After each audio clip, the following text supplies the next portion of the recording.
Welcome to திவினிதின் YouTuber. இன்றைக்கி என்ன பார்க்க போகிறோன்னா நாட்டுக்கோழி வறுவல். அதுக்கு இங்கே 3/4 கிலோ நாட்டுக்கோழி எடுத்து வச்சுருக்கேன். 2 தடவை கழுவிட்டு எடுத்து வச்சுருக்கேன். ஸ்டவ் ஆன் பண்ணி ஒரு குக்கரில் 3 டேபிள் ஸ்பூன் நல்லெண்ணெய் ஊற்றிருக்கேன். எண்ணெய் நல்லா சூடானதும் ஒரு சின்ன துண்டு பட்டை, 1/2 டேபிள் ஸ்பூன் சோம்பு, 3 கொத்து கருவேப்பிலை சேர்த்துருக்கேன். ஒரு பெரிய வெங்காயம் சின்னதாக கட் பண்ணி சேர்த்துருக்கேன். ஒரு மீடியம் சைஸ் தக்காளி இதோடு சேர்த்துட்டு நல்லா வதக்கிக்கலாம். வெங்காயம் நல்லா வதங்கின உடனே நம்ம க்ளீன் பண்ணி வச்சுருக்க சிக்கனை இதோடு சேர்த்துக்கிறேன்.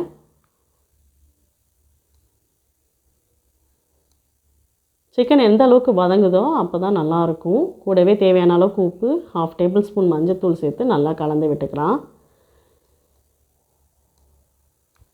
சிக்கன் நல்லா வதங்கின உடனே 2 டேபிள் ஸ்பூன் இஞ்சி பூண்டு பேஸ்ட் சேர்த்துருக்கேன். ஒரு ஃபுல் டேபிள் ஸ்பூன் மிளகாத்தூள், ஒரு ஃபுல் டேபிள் ஸ்பூன் மல்லித்தூள் சேர்த்து நல்லா கலந்துக்கிறேன். இதுக்கு தேவையான அளவெல்லாம் டிஸ்கிரிப்ஷனில் இருக்குது, செக் பண்ணிக்கோங்க. நல்லா கலந்ததுக்கப்புறமா 1/2 டம்ளர் தண்ணி சேர்த்து குக்கர் மூடிக்கலாம். ஒரு 2 விசில் வரைக்கும் வச்சு எடுத்துக்கலாம். ஸ்டீம் போனதும் குக்கர் ஓப்பன் பண்ணிக்கிறேன். நம்ம ஊற்றின தண்ணியை விட கொஞ்சம் எக்ஸ்ட்ரா தான் தண்ணி வந்திருக்கும். மறுபடியும் ஸ்டவ் ஆன் பண்ணி இது ட்ரை ஆகிற வரைக்கும் கொதிக்க விட்டுக்கிறேன்.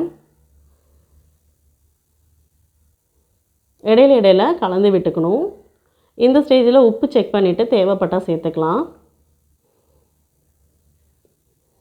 ஓரளவுக்கு நல்லா ட்ரை ஆகி வந்திருக்கு. இன்னும் கொஞ்சம் நேரம் போல் இருக்கட்டும்.